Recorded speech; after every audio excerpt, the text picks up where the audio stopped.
Kia Motors పరిశ్రమతో Anantapuram జిల్లా రూపురేఖలు పూర్తిగా మారిపోతాయని ముఖ్యమంత్రి చంద్రబాబు ధీమా వ్యక్తం చేశారు. తమ ప్రాంతంలో పరిశ్రమ ఏర్పాటుకు నిర్ణయించినందుకు ధన్యవాదాలు చెబుతూ అనంత ప్రజా ప్రతినిధులు ప్రజలు చంద్రబాబును పూలమాలలతో సత్కరించారు. 13,000 కోట్ల పెట్టుబడితో 11,000 మందికి ఉద్యోగ అవకాశాలు దక్కనున్నాయని ఈ సందర్భంగా సీఎం గుర్తు చేశారు.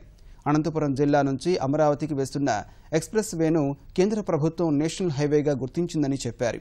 భవిష్యత్తులో మరింత అభివృద్ధి చేస్తామన్నారు.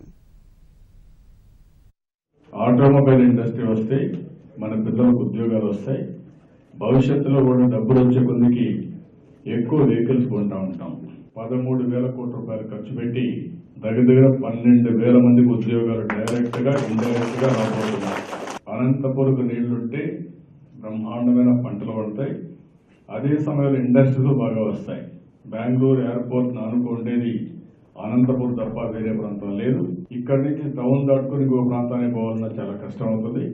కాబట్టి అనంతపురం మంచి భవిష్యత్తు ఉంది. జిల్లా అంతా కూడా అన్ని చెరువులకు నీళ్లు ఇవ్వాలని ఈ సంవత్సరం నేను ప్రణాళిక తయారు చేసుకుంటున్నాను.